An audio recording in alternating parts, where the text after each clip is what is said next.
They tell you love is a drug. It's a charming little lie they sell on greeting cards. A convenient shorthand for a madness we'd rather not inspect too closely. But the comparison is clumsy, imprecise. Love isn't the drug, you see. Love is the ornate, velvet-lined box. The drug, the real, uncut, soul-altering narcotic, is attention. Your attention. It's the most potent and least understood currency in the psychic economy between a man and a woman. You think you are giving her compliments, time, affection, quaint. What you are actually doing is performing a quiet, steady act of alchemy. With every focused gaze, every text message answered in seconds, every time you choose to listen to her mundane story about work as if it were the word of God, you are transmuting the base metal of her existence into perceived gold. You are the sun god, and she, the lonely planet, has learned to orbit your warmth, to organize her seasons around your light. Her friends can tell her she's beautiful, her mother can tell her she's brilliant, but it's all just starlight. Cold, distant, and useless. Your gaze is the sun. It carries a specific creative heat. It doesn't just observe her, it animates her. It is the invisible scaffolding upon which she erects a more confident, more vibrant version of herself. A version she grows to like, a version she cannot sustain on her own. This is the charming part of the tragedy. It's intoxicating for you too, isn't it? To be the alchemist, to see the effect of your presence, to watch the flower of her personality bloom and turn its face toward you and you alone. It is a form of power so profound it feels like virtue. It's the sweet, subtle poison of the ego, the fantasy of the Pygmalion who breathes life into his own beloved statue. You think, I make her happy, a harmless thought. But underneath it, the darker truth coils like a snake. Without me, her happiness withers. Now, withdraw it. Not with a fight. Not with a grand, dramatic exit. That's for amateurs. That gives her something to fight against, a narrative to build, a villain to blame. No, you withdraw it slowly, like a tide pulling away from a shore that has only ever known high water. A text message goes unanswered for an hour, then 3. A joke that once would have earned a rapturous laugh gets only a distracted smile. The questions you used to ask about her day are replaced by a profound, unnerving silence. The alchemist has left the laboratory. The sun god has turned his face away. What happens next is not mere sadness.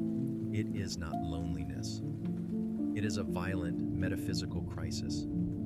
The gold you created begins to flicker, to tarnish, to feel fraudulent. She looks in the mirror, and the reflection that your gaze sustained begins to dissolve. She is no longer a statue brought to life. She is cold, dead marble once more, and the chill terrifies her.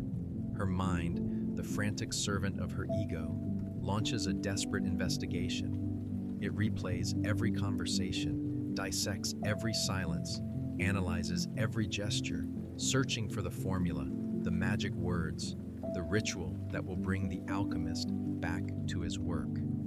This is the spiral. It isn't a descent into lovesickness. It is the frantic, panicked obsession of a demigod who has been stripped of her divinity. It's the addict's desperate search, not for the high, but for the chemical that makes them feel normal. She doesn't just miss you. She is experiencing the agonizing amputation of a part of her psyche she didn't even know was a prosthesis. There's an old grim story they whisper in the forgotten corners of Pomerania about a creature called a lutin, a house spirit fed not on milk or bread, but on the focused thought of the family. As long as the family worried about it, revered it, even feared it, the lutin was strong, a guardian. But if it was forgotten, if the family's attention turned elsewhere, it would not simply fade away. It would begin to tear the house apart, board by board, nail by nail, not from malice, but from a desperate, existential need to be noticed again. It would rather be hated than ignored. It would rather be feared than forgotten. You stopped feeding the spirit in her house. Now it's rattling the walls. Her obsession is the sound of it trying to get your attention. Her frantic texts, her calls, her sudden appearances. It's the creature screaming, "Look at me. I am real. You made me real, and you are not allowed to unmake me."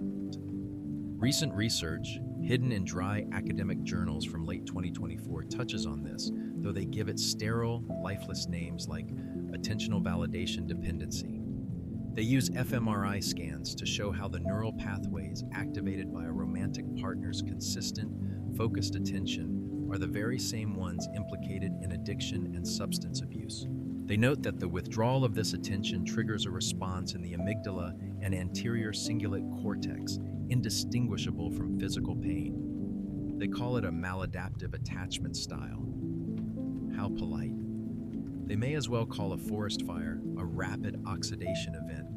It's the language of men who have never had to live in the house the Luton is tearing apart. So I ask you, little God, you architect of beautiful, fragile things, as you sit in your newfound silence, enjoying the quiet hum of your own thoughts for the first time in months. Listen closely. Can you hear the sound of her world beginning to splinter? And does the part of you that played the alchemist feel the faintest, most grotesque flicker of pride for the purity of the lead you've left behind?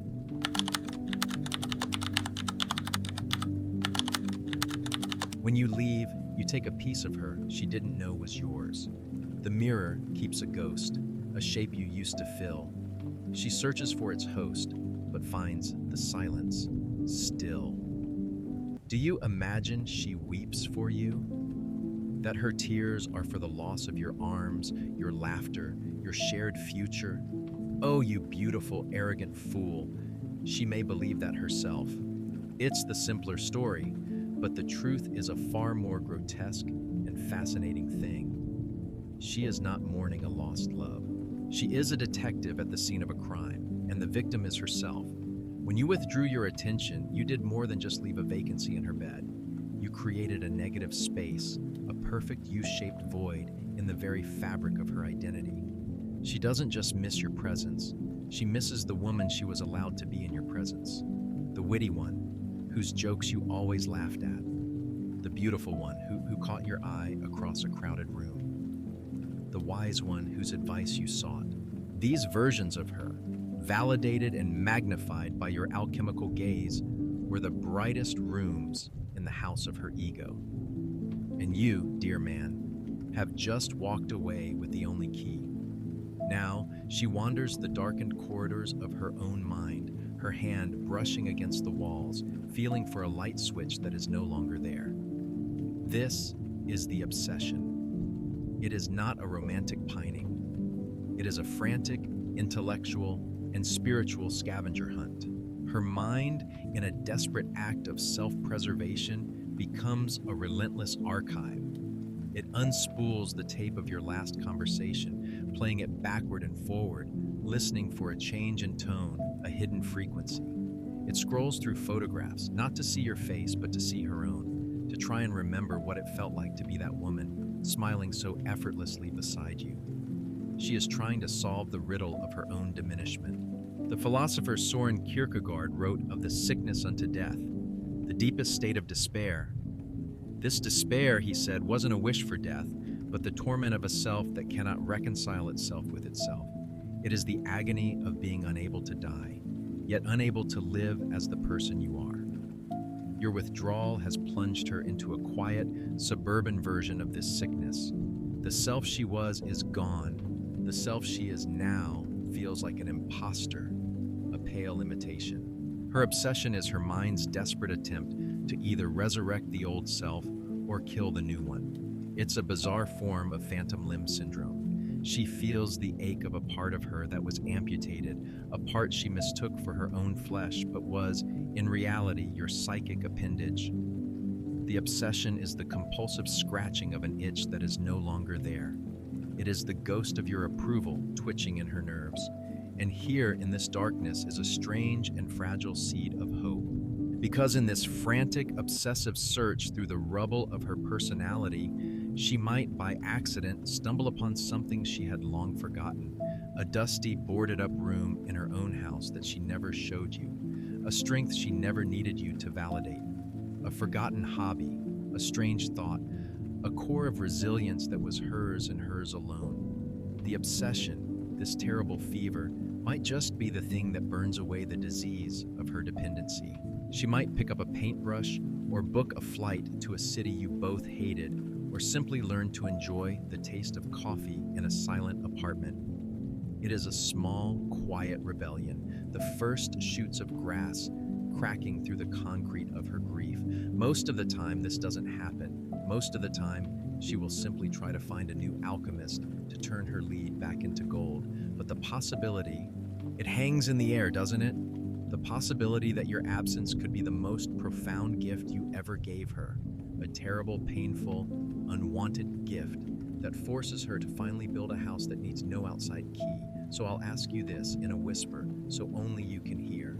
That empty space you left behind in her, the one that echoes with your name. Are you certain it's truly empty?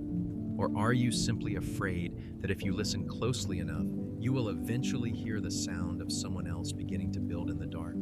Someone who looks, for the first time, entirely like herself.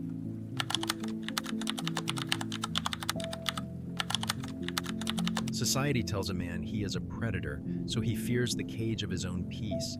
There's an old, probably apocryphal tale from the Carpathian Mountains.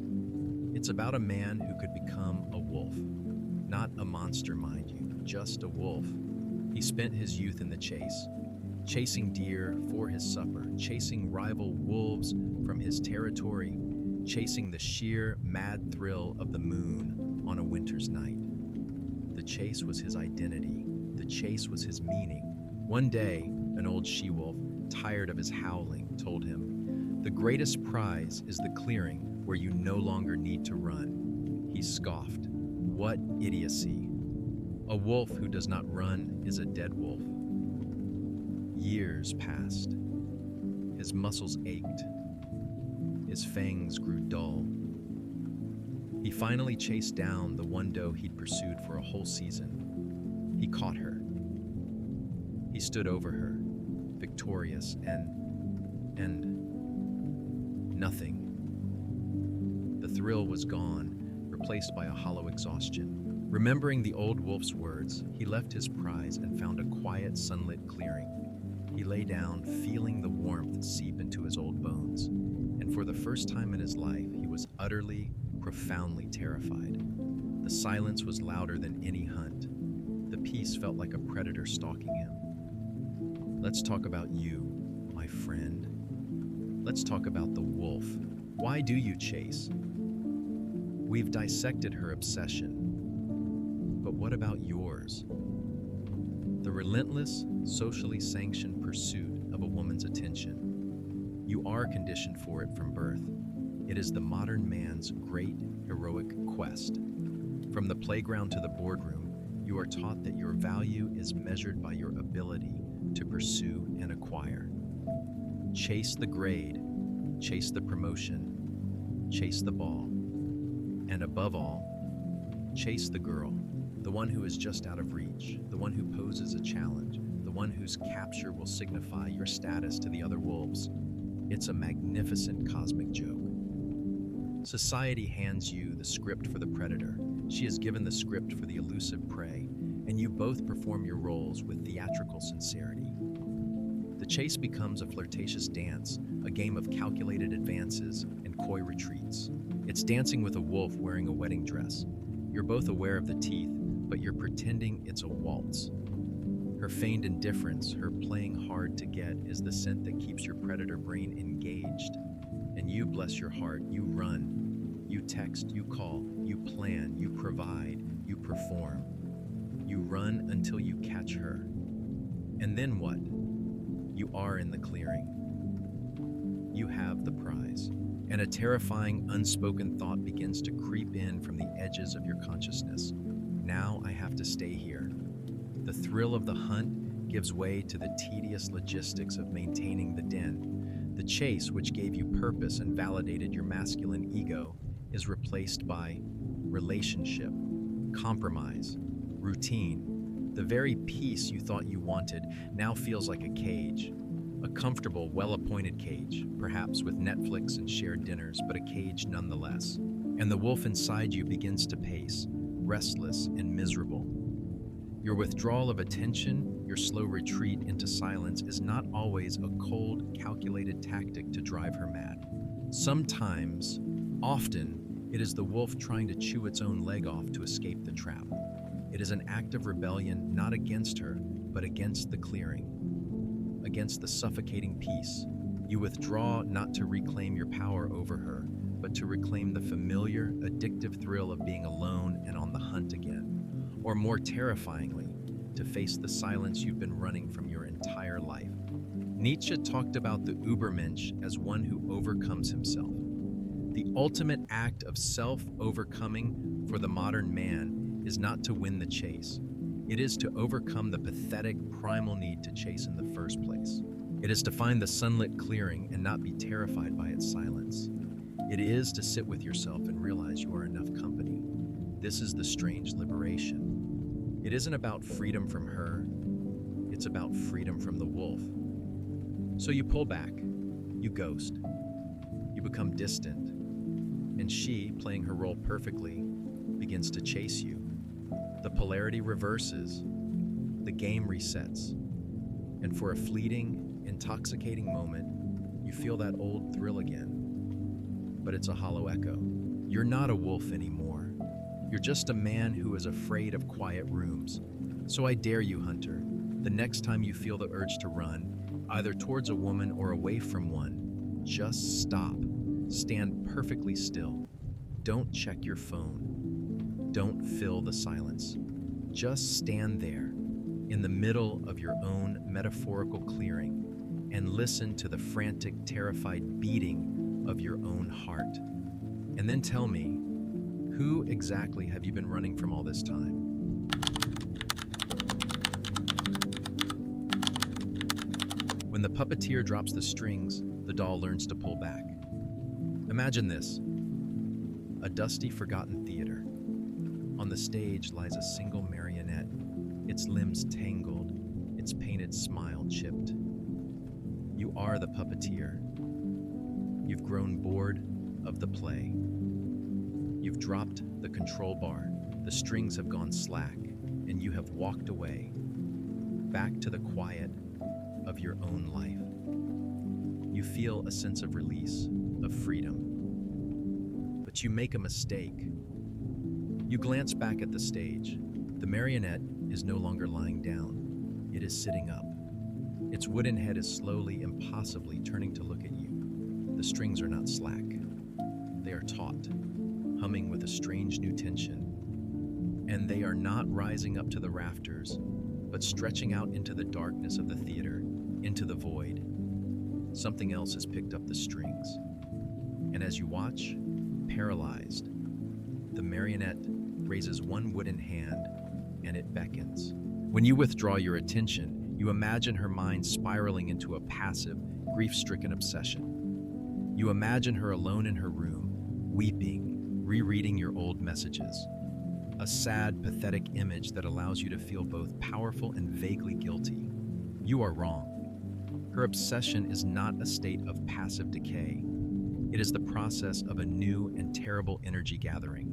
Her unanswered questions, her sleepless nights, her constant, focused mental replays, all of that psychic energy doesn't just dissipate, it congeals. It takes on a life of its own. You thought you were the puppeteer, but by creating this obsessive void, you have inadvertently handed the strings to something else, to the ghost of you that lives in her head. And that ghost is not kind. It is not rational. It is a creature of pure, unmet need. It is her obsession, given form, and it begins to pull back. This is the reversal. This is the great, haunting paradox. You withdrew to find solitude, but your solitude is the first thing to be violated. You begin to feel her absence as a physical presence. You're at your desk, trying to work, and an inexplicable wave of anxiety washes over you. You check your phone. Nothing. But the feeling was real. You're walking down the street and you smell a perfume. Not her perfume, but one that is vaguely similar. And for a moment it smells of accusation, of rot.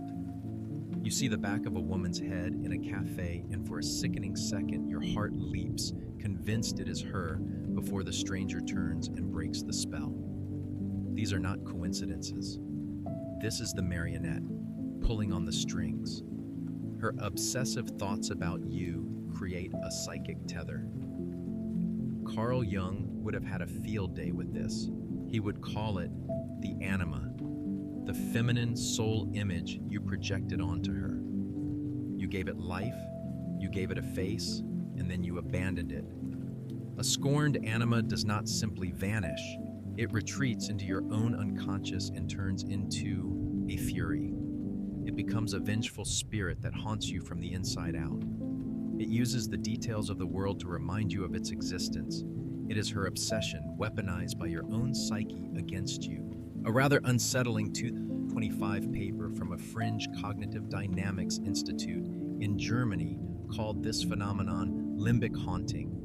The study noted that individuals who abruptly severed contact, the ghosters, reported significantly higher rates of intrusive thoughts and anxiety-producing coincidences related to their former partner than the individuals who were ghosted. The researchers hypothesized that the initiator's brain, lacking the closure of a formal ending, creates a cognitive ghost to endlessly replay the scenario, seeking resolution. They called it a feedback loop of unresolved emotional projection. What a bloodless academic way of saying you tried to create a ghost and now it's decided to haunt you. You wanted freedom, but you find yourself a prisoner in the panopticon of her memory of you. You are being watched, not by her eyes, but by the space she now occupies in your own head. Her silence is no longer a vacuum. It is a scream at a frequency only you can hear. Her absence is no longer a relief. It is a constant, low-grade fever. The power dynamic you thought you controlled has inverted. She is not chasing you in the real world. She doesn't have to. Her obsession has become your haunting. She has become the undisputed queen of your inner world, precisely because you banished her from your outer one. So riddle me this, my free man, my liberated puppeteer. You sit alone in your quiet apartment, having successfully won your independence. Why then does your glorious freedom feel so much like a locked room in a haunted house? And why do you have the unnerving suspicion that all the doors are locked from the inside?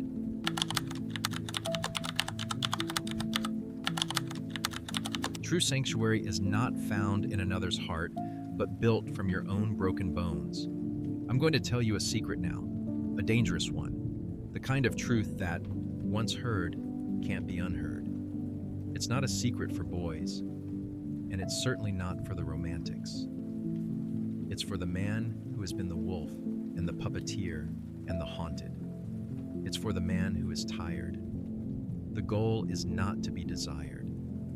That is a child's game, a frantic validation seeking that ends in exhaustion. The goal is not even to be loved, not in the way the poets and the pop songs describe it, that desperate, consuming fusion of two halves into a whole. That's a myth for the lonely, a beautiful lie that creates more misery than it soothes. The real goal, the terrifying, liberating, and ruthlessly adult truth is to become unnecessary to yourself, to others, to her. Not unwanted, unnecessary. There is a universe of difference between the two. To become unnecessary is to arrive at a state of such profound, quiet, internal sufficiency that the presence of another is a genuine choice, not a desperate need. It is the difference between a beggar asking for bread and a king inviting a guest to a feast he was already enjoying alone. All the chasing, the withdrawing, the games of attention and obsession, they are all symptoms of the same disease. The belief that your salvation, your validation, your completion, lies somewhere outside of yourself, in her eyes, in her texts, in her surrender, in her absence. Schopenhauer, that cheerful old pessimist, would say this is the fault of the will, a blind, insatiable, cosmic striving that drives us from one desire to the next, a hamster on a wheel of suffering. The only respite, he argued, was in art or in ascetic denial. Solitude, the kind you must now build, is a form of this. It is not a punishment. It is an operating theater. It is the place you go to perform surgery on your own soul. You must patiently, painfully cut away all the parts of you that are still looking for a puppeteer, all the parts that ache for the alchemy of another's gaze, all the parts of the wolf that still listen for the thrill of the chase. This is the true liberation. It is not the triumphant freedom of the man who won the breakup. It is the austere, stark, and breathtakingly beautiful freedom of the man who has stopped playing the game entirely. He withdraws his attention from her, yes, but then he performs the final crucial act. He withdraws his attention from the need for attention itself. He starts building, not a fortress to keep others out, but a cathedral inside his own ribcage. He takes the broken bones of past heartaches, the shame of his own neediness, the memory of his pathetic wolf games, and he uses them as raw material. He learns that his focus, the same alchemical gaze he once lavished upon her, can be turned inward, that he can, in fact, transmute his own lead into gold. He finds that his own validation is the only kind that doesn't tarnish, that his own company, once feared, has its own quiet music. This is the fragile hope that deepens the darkness. The path to this cathedral is through a valley of ghosts. The journey is impossibly lonely. You will be tempted every single day to find a new person to chase, a new distraction to silence the deafening hum of your own being. To build this sanctuary requires you to face every inadequacy, every fear, every pathetic impulse you have. It requires you to be your own God, your own worshiper, and your own sacrifice. The strange liberation that comes when a man stops chasing what destroys him is this. He discovers that the only thing he was ever truly chasing was permission to stop, permission to be still, permission to be enough. When you arrive there, you will find that love is still possible, but it will be a different kind of love. It won't be the desperate grasp of two drowning people. It will be the calm, quiet handshake of two self-sufficient sovereigns, choosing to share their kingdoms for a time. You have withdrawn your attention. The ensuing chaos has settled. Her obsession has likely faded or found a new target. The ghosts in your own mind have grown quiet, starved of your fear. You are alone now in this candlelit room, with nothing left but the truth. The question is no longer about her. It is no longer, does she want me, or how do I get her back, or how do I escape her haunting? The final and only question is this: what will you build with all this magnificent, terrible freedom?